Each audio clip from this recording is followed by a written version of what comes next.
Coucou mes amours, bienvenue dans les chroniques de Malaika. Aujourd'hui, nous allons faire la revue de la série de Monsieur Aloy où nous nous sommes trompés, de l'épisode 11 à 20. Donc, souvenez-vous, mes amours, que j'avais dit que je veux faire tous les 46 épisodes pour que vous puissiez vous rattraper où nous sommes aujourd'hui. D'accord?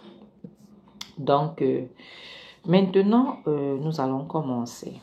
Ok, l'épisode 11, ça commence, donc je fais de 11 à 20. Donc l'épisode 11 commence où la maman d'Ejike est décédée. Ejike n'est pas au courant, il est en ville, il vit sa vie.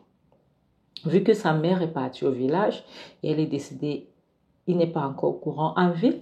Et Monachi elle était là, elle s'occupait de ses affaires. Ejike lui dit, bon, écoute, je veux qu'on parle. Elle dit, ok, je t'écoute. Il dit, j'aimerais que tu décides, soit tu arrêtes de communiquer avec ma mère, avec ma famille, avec ta copine Rita, ou bien tu te concentres sur notre relation, ou bien cette relation est finie, tu choisis.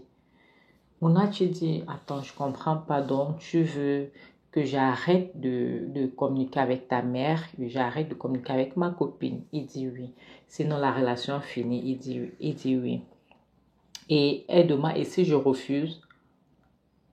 Elle dit, on annule le mariage. Elle dit, ok, il n'y a pas de problème. Annulons alors le mariage. Il dit quoi? Elle dit, oui, bien sûr. Si tu ne peux pas me faire confiance, tu ne peux pas me faire assez confiance de comprendre que je sais ce que je fais et que tu veux me dire avec les gens avec qui je dois marcher. Donc, tu veux me contrôler comme Dan contrôle sa femme. Ça ne vaut pas la peine. Je suis prête. Divorçons. Il n'y a pas de problème. Et comme ils étaient en train de parler, son téléphone sonne. Le téléphone de Monachi sonne. Elle décroche. On annonce le décès de la mère d'Ejike. Elle dit, maman, la personne qui était de l'autre côté du coup de fil dit oui. Donc, c'était la femme de l'oncle d'Ejike.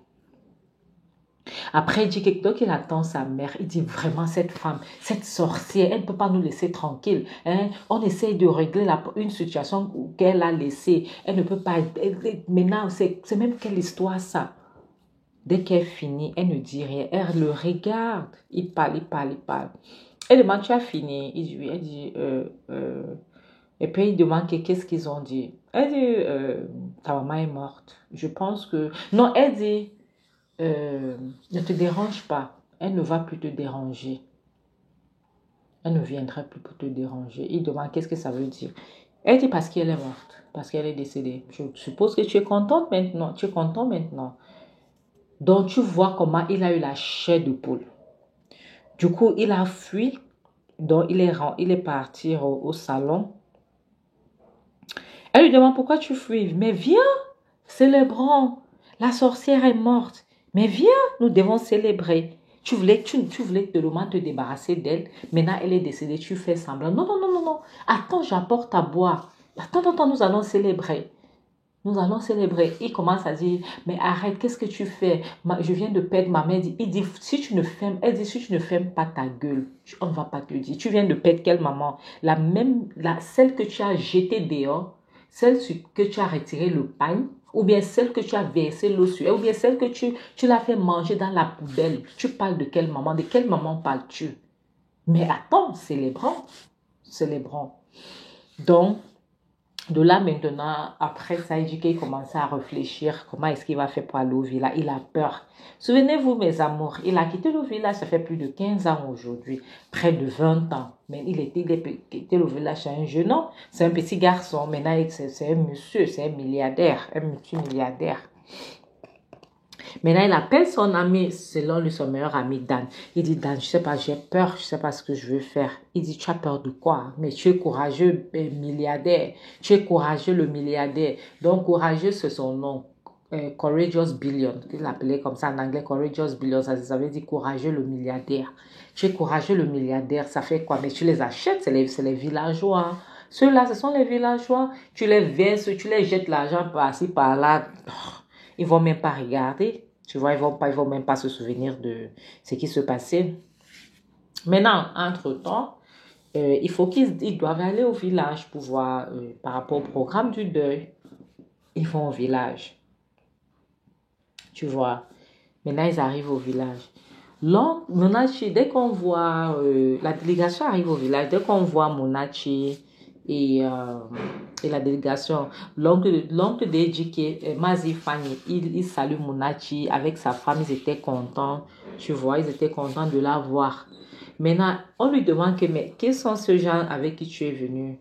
Elle dit, après, Ejike, il enlève ses lunettes de soleil, il dit que, mais vous ne me reconnaissez pas, c'est moi, Ejike. L'oncle dit Ejike, qui est Ejike? Je ne connais aucun Ejike. Il dit, mais qu'est-ce que tu racontes? Tu ne connais pas le fils de ton frère, ton neveu, le fils de ta grande soeur, ta feu grande soeur, ton neveu. Il dit, je suis désolé. Celui qui était l'enfant de ma grande soeur, Ejike, il était décédé depuis, ça fait près de 20 ans aujourd'hui. Donc, toi, tu dois être un imposteur. Like, mes amours, imagine que tu pars dans ton village. On se dit que tu es un imposteur. Après, Dan, il est là, il dit que, mais vous, c'est qui là? Hein?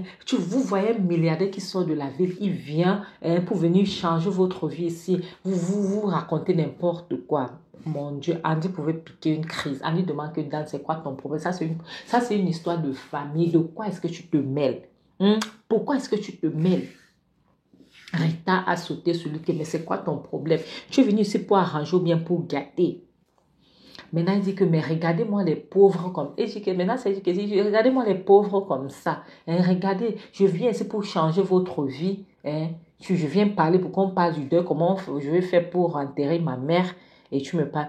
L'oncle dit que, ah bon. Il dit que, ok, attendez, moi j'arrive alors. Comme ça, vous allez être confortable. Il l'a dedans, il sort avec la machette. C'est comme ça que tout le monde fuit. C'est là où les problèmes des ont commencé. Fuit comme ça, il retourne en ville. Maintenant, il est en train de se comploter comment est-ce qu'il va faire pour repasser. Parce que ils doivent à tout prix connaître le programme du deuil. Vous voyez, ils doivent connaître le programme du deuil. Ils complotent comment est-ce qu'il va retourner en ville, au village, pardon. Le lendemain, son ami Dan et sa femme arrivent chez eux. Il demande que, mais où sont les Rita? Dan dit qu'il est qui là, ceux-là? Et Andy, ce sont tes amis là-bas. Nous sommes tes amis, c'est pour ça que nous sommes là. Ils sont où? Nous sommes partis au village une fois, on les a effrayés, sont fuis. Tu les vois où? Tu les vois pas. Mouna, tu demandes que toi qui es son meilleur ami, tu es là. Il faut pas, arrête de critiquer les gens. Arrête de critiquer les gens. Et Dan se fâche, il demande que pourquoi est-ce que son ami laisse sa femme lui parler ainsi. Maintenant, la prochaine scène montre... non, maintenant l'épisode... non, l'épisode, oui, l'épisode, je pense, 13, parce que j'ai déjà dépassé 12. L'épisode 13, ça montre maintenant Rita, on dit qu'ils attendaient dehors, qu'ils les attendaient dehors, ils sont arrivés. Monachi était content de voir Rita. Donc, ils sont partis au village. Au lieu que Dan reste tranquille, maintenant ils sont partis au village parce que Monachi avait supplié l'oncle de Dan, avant de quitter le village, il avait supplié l'oncle de Dan d'essayer de parler aux aînés, tu vois, de la famille et je sais pas, au chef du village, que pardon, les notables ne lui parlent aux notables que pardon. Il faut qu'ils doivent excuser son mari, ils doivent le pardonner, pardon. Il faut qu'ils voient comment ils vont arranger ça. Elle les a suppliés, ils ont dit qu'ok, ils ont compris. Maintenant, ils ont parti parler aux notables. Donc, l'oncle d'Eddie est parti parler aux notables. Ils ont dit ok, c'est bon. On va les recevoir. Maintenant, ils partent au village. Au lieu que Dan reste tranquille, Dan ne peut encore se mêler dans les histoires des familles des gens. C'est comme ça que ils ont chassé les aînés. Eddie a insulté les notables au village. Et insulté qu'ils sont les pauvres, machin.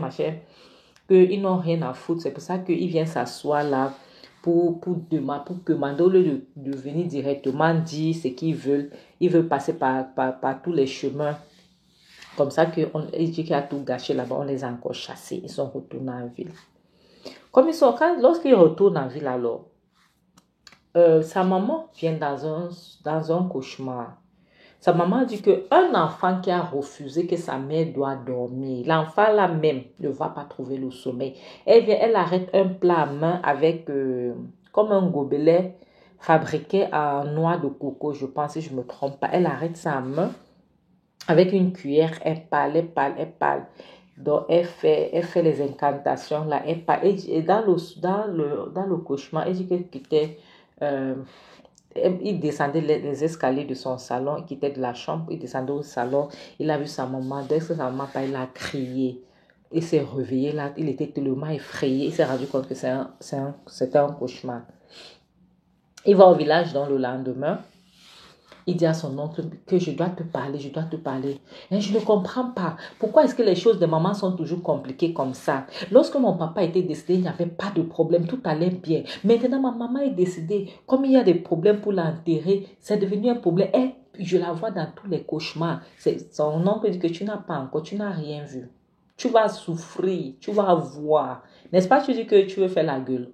Tu vas voir. Donc, on ne va pas te dire. On ne va pas te dire. Maintenant, Monachi part au village derrière qu'elle pas supplier les femmes du village. Seigneur. Monachi, on lui a dit, elle part pour voir les femmes. Elle n'a pas vu les femmes. Elle a vu plutôt les notables et l'oncle d'Edjike. On lui a dit qu'on ne te connaît pas. On ne te reconnaît pas. Tu n'es pas membre de notre famille. Ton mari et toi, vous êtes partis vous marier à la mairie. Ton mari ne t'a pas présenté chez nous. Tu n'as pas vu les gens de chez nous pour venir t'épouser chez toi. Et mes amours, vous savez que c'est en Afrique. C'est le mariage traditionnel qu'on reconnaît d'abord, avant les trucs de la mairie ou bien l'église. C'est d'abord la doute. On n'a pas douté, Monachi. Donc, du coup, les gens qui disent qu'on ne te connaît pas, donc ne viens pas ici te pavaner que tu es la femme de notre fils. Monachi s'est énervée. Elle se fâchait. Elle dit que voulait lui parler, elle ne voulait pas entendre. Elle ne voulait même pas entendre. Maintenant, voilà l'oncle d'Edjike et sa femme qui sont restés là-bas au village. Ils voient seulement la petite soeur d'Edjike qui revient.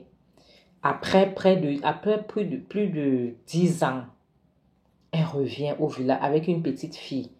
Ils étaient surpris. Ils disent que, mais tu sors d'où? On nous a dit que tu étais décédé, on t'a enterré en ville. D'où sors-tu ici comme ça maintenant? Mais tu es quel type d'enfant? Ta maman, jusqu'à ce que ta maman est morte, elle pleurait que aucun de vous, elle a fait 2 enfants, aucun de vous était à côté d'elle lorsqu'elle était malade. Mais vous savez même quel type d'enfant? C'est là elle s'est mise à jeûner, elle a commencé à pleurer. Et que non, elle était vivante. C'est là elle a expliqué ce qui se passait. Comme on avait envoyé au village pour qu'elle aille voir son frère, comme je vous avais expliqué précédemment lorsque j'ai fait l'épisode 1 à 10, lorsqu'elle était partie pour voir son frère au village, en ville, parce que leur papa était très malade, elle est partie voir Edjike. Maintenant, elle arrive chez Edjike. Edjike n'est pas là, elle attendait dehors jusqu'à ce qu'Edjike est revenu. Edjike la voit, elle était contente. Edjike demande que toi, c'est qui? Elle dit que c'est elle. Elle dit que je ne te connais pas, je n'ai pas de famille, j'ai tout coupé. N'est-ce pas, notre famille t'avait envoyé, c'est toi qu'on a choisi par rapport à moi. Je ne vous reconnais pas, vous n'êtes pas membre de ma famille. C'est là mon âge expliqué, même après tout ce que j'ai fait pour lui dire que ouais, papa est gravement mal, on a besoin d'argent, on a besoin pour lui mettre l'oxygène. Et dit qu'elle a chassé, l'a même giflé. En rentrant donc, comme c'était la nuit, c'est comme ça qu'elle a été kidnappée. Elle a été kidnappée, on l'a amenée dans un hangar, là où on kidnappe les filles, et puis il y a les gars qui étudient, comme je disais, qu'ils ne voulaient pas utiliser le mot V, tu vois, qui les abuse. Et puis, elle est tombée enceinte. Elle dit qu'elle ne connaît même pas le père de son enfant. C'est là, elle dit que, et après un moment, Dieu a fait, la police est venue là-bas. On a arrêté les gens. Comme ça qu'il y a d'autres qui sont passés dans les orphelinats. Elle a préféré rester avec son enfant. Et cela a décidé de revenir au village. Et maintenant, elle apprend que sa maman est décédée. Elle a pleuré les larmes de son corps. Elle a dit qu'elle déteste Edjike parce que c'est Edjike. Si Edjike ne l'avait pas chassée, ça ne devait pas arriver. Maintenant, l'autre épisode, il y a Edjike Edjike, il appelle les notables du village. Il dit que bon, maintenant, il veut régler la situation de sa maman. Les notables disent que, ok, on t'attend, alors viens. Il part au village. Les notables disent que tu nous as méprisés, tu nous as fait ça, tu nous as insultés, tu dois payer. Tu as les choses à payer. il dit que, après, il dit que, au lieu même de dire que, ouais, mes pères, oh, pardon, excusez-moi, oui, je sais que j'ai mal fait, non. Il demande que c'est votre prix, c'est quoi? C'est quoi votre prix? Vous voulez quoi? Donc, ça veut dire que quoi? Tu nous insultes. Tu penses que nous sommes les affamés. Dans les demandes que vous n'êtes pas affamés, vous êtes qui? Vous avez quoi? Vous êtes les affamés. Vous n'avez rien à manger. Imaginez. Les gens partent au village pour régler un problème, une situation à main. Donc, Dan, lui, il met ses mains au feu. Il passe son temps à mettre le feu. Il met le feu. Maintenant, le notable dit que donc, comme tu nous as insultés, tu veux nous montrer que tu as l'argent, il n'y a pas de problème. Voilà ce que nous avons décidé. Avant d'enterrer ta mère, tu dois marcher nu en pleine journée dans un marché ici au village. Un. De deux, tu dois construire un duplex. Non, un château. Non, pas un duplex. Un château bien climatisé. Et son oncle a dit que parce que tes parents sont décédés, ils ne peuvent pas être enterrés dehors. Et ils ne peuvent pas être enterrés sur leur terrain. Parce que tu n'as pas voulu t'occuper de tes parents, leur maison était tombée, ils n'avaient pas où habiter. C'est pour ça que ta maman habitait avec moi. Et Jika a dit quoi? Sa femme a dit oui, c'est ce que ta mère était venue pour te dire en ville. Tu l'as chassée, tu ne l'as pas écouté. Ta maman habitait avec ton nom, c'est là où je venais la voir. Il dit, tu veux? Elle dit oui, c'est ma famille, c'est ma belle famille. Ils disent que tu dois construire un château pour enterrer ta maman et ton père dedans. Et ta mère doit être enterrée dans le salon. Donc, dans ton salon, là-bas dedans. C'est comme ça. Et la maison doit être tellement jolie. C'est comme ça. Et il a dit que jamais de la vie, qu'il ne peut pas faire cela. Que quoi? Que lui, il va construire une maison. Que tout ce que vous voulez faire, c'est seulement me torturer. Vous voulez que je construise une maison. J'enterre ma mère dedans. Chaque fois qu'elle viendra au village, je veux seulement penser à elle. Ils disent oui, c'est ce que nous voulons avec ton père. N'oublie pas, ton père sera enterré dans la chambre, ta maman dans le salon. Eux, ils méritent d'être dans un... Comme tu as refusé de t'occuper d'eux lorsqu'ils étaient en vie, tu vas t'occuper d'eux lorsqu'ils seront morts. Comme ça, là où ils sont, ils vont comprendre que oui, notre fils, nous sommes dans la clim. Il les a insultés. Il est parti. Maintenant, il quitte là-bas. Il part. Maintenant, le lendemain, sa femme lui dit donc, il dit, non, lui, il dit que, tu sais quoi, repartons au village. Je vais m'excuser. Oh Seigneur. Il part au village. Non, non, c'est pas ce qu'il a dit, non. Le lendemain, il appelle l'un de nos tables.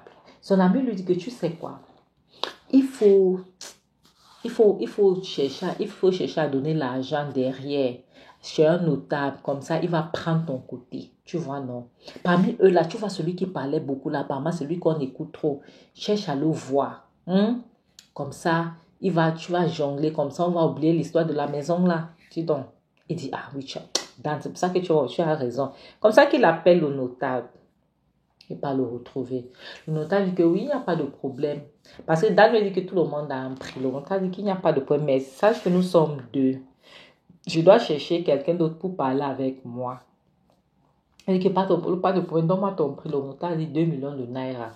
Il dit c'est un petit problème. Donne-moi ton numéro de compte. Je transfère. Le notable dit non, je veux pas qu'on trace ça chez moi. Il dit ah, tu es quelqu'un d'intelligent. Donc, il dit que oui, t'apporter sa cash. Il dit oui. Il apporte l'argent, la cache. Le notable n'apprend pas partager l'argent avec tout le monde. Tous les notables, même l'oncle de Éduqué. C'était leur plan. Éduqué ne savait pas. Maintenant, le lendemain, voilà mon âge que ouais, il faut qu'il aille pas voir les mamans du village pour les parler, pour son sort. Parce qu'on a dit à Éduqué que comme tu n'as pas épousé ta femme, traditionnellement, il n'y aura personne pour arrêter la photo de ta maman. Il n'y aura pas une belle fille pour arrêter ta photo de ta maman lorsqu'on sera en train de danser pour le deuil de ta mère. Ta femme n'a pas le droit parce qu'elle n'est pas, elle n'est pas notre femme, on ne la reconnaît pas. Tu ne nous as pas amené chez elle. La femme de Eddie qui était déjà très fâchée. Elle peut voir les mamans au village pour les suppléer. Maman, maman, on ne te connaît pas. Et personne ne pourra pas, on ne pourra pas faire cette tradition-là parce que il n'y a pas de femme dans la famille. C'est là où la femme du l'oncle de Eddie qui dit non, non, non, non, il y a une femme dans cette famille. Chinwe est de retour. Elles disent quoi? N'est-ce pas, on dit qu'elle était décédée? Elle dit que non, elle n'est pas décédée. Elle avait eu un problème en ville, mais elle est de retour. Monachi dit, demande que Chinwe c'est qui? Elle est la tante de la femme de l'oncle d'Eji qui explique à Monachi. Comme ça qu'ils vont là-bas, elle peut voir Chinwe, elle embrasse Chinwe. Lorsque Chinwe se rend compte que c'est la femme d'Eji, comme maintenant, par rapport au fait qu'elle a été abusée, tout ce qui se passait, elle déteste son frère. Maintenant, tout ce qui concerne son frère, elle n'aime pas. Lorsqu'elle s'est rendue compte que c'est la femme de son frère, elle a repoussé, elle ne voulait pas, elle a repoussé. Mais après, elle a parlé, on a dit que je ne suis pas comme son mari. La femme de leur oncle a dit qu'elle n'est pas comme ton frère, que c'est celle-ci, elle est différente. Elles se sont embrassées. Maintenant, l'autre épisode, dès que Monachi elle quitte du village, elle va à la maison. Après, Ejike demande, mais tu étais où? Depuis là, je te cherche. Elle a donné une baffe à Ejike. Elle a donné une baffe. Elle dit qu'à cause de toi, je suis régnée. À cause de toi, je suis rejetée. Personne, on ne me reconnaît pas dans ton village. On ne me reconnaît même pas dans ta famille. Bon, quitte devant moi. Reste très loin de moi. N'est-ce pas? Voilà, le lendemain, comme Ejike sait qu'il a monnayé le notable là, sans savoir que c'était un coup monté. Il prend sa bande, il part au village. Qu'on va prendre son parti. Ils arrivent là-bas. Les choses ne changent pas. Il dit au notable là que, mais parle non, pourquoi tu ne parles pas, hein? Parce que dans le demande, mais voilà le notable que tu as monnayé, non, tu as donné l'argent, non, pour qu'il parle. Il dit, Dan, ne parle pas fort. Dan dit que ne parle pas fort. Pourquoi? Mais le voilà, non. Après, l'oncle dit que demande que vous parlez de quoi? Qu'est-ce qui se passe? Dan dit qu'on a donné l'argent à cet homme, c'est pour qu'il parle à notre faveur. Mais il est là. Et le notaire demande que je parle à votre faveur par rapport à quoi? Par rapport aux 2 millions de naira que vous avez donné. Ejika a tremblé. Ils ont ri. L'oncle d'Ejika a dit que donc tu penses que tu croyais qu'on n'était pas au courant. Nous sommes au courant. Donc tu penses que tu vas pouvoir sauter l'étape de construire la maison. Tu mens, tu as menti. Sans maison, tu n'enterres pas. On ne va pas enterrer ta mère. Tu vas souffrir, Ejike. On va te montrer que la tradition dépasse ce que tu peux imaginer. Ça dépasse ton argent. Donc, mes amours, Ejike s'est dit qu'il peut acheter la tradition avec l'argent qu'il a. Donc, c'est pour ça qu'il ne fait que jongler. Il ne veut pas écouter les choses que les gens disent. Donc, ils sont quittés là-bas maintenant. Ils partent. Sa femme dit qu'il faut qu'on aille dire bonjour que ta soeur est là. Il faut qu'on aille dire bonjour. Ils vont à la maison maintenant. Dès que Monachi dormait, dès qu'elle se réveille, voit Ejike avec ses amis. Oh mon Dieu. C'est la machette qu'elle allait chercher. Elle les a poursuivis, ils ont fui. Maintenant, l'autre épisode encore. Ejike revient toujours au village. Donc, il revient toujours pour l'histoire du fait qu'il faut qu'on enterre sa mère. Mais le problème, c'est que Ejike vient au village. Ejike, calme-toi. Ejike ne veut pas se calmer. Et puis, de l'autre côté, il y a Dan aussi qui est en train d'intoxiquer Ejike. Dan lui donne des très mauvais conseils. Des très, très mauvais conseils. Il vient maintenant, Ejike dit qu'il s'en fout, mais que les gens, maintenant, ce n'est même pas avec les notables qu'il a la réunion cette fois-ci. C'était avec son oncle et la femme de son oncle et sa petite sœur.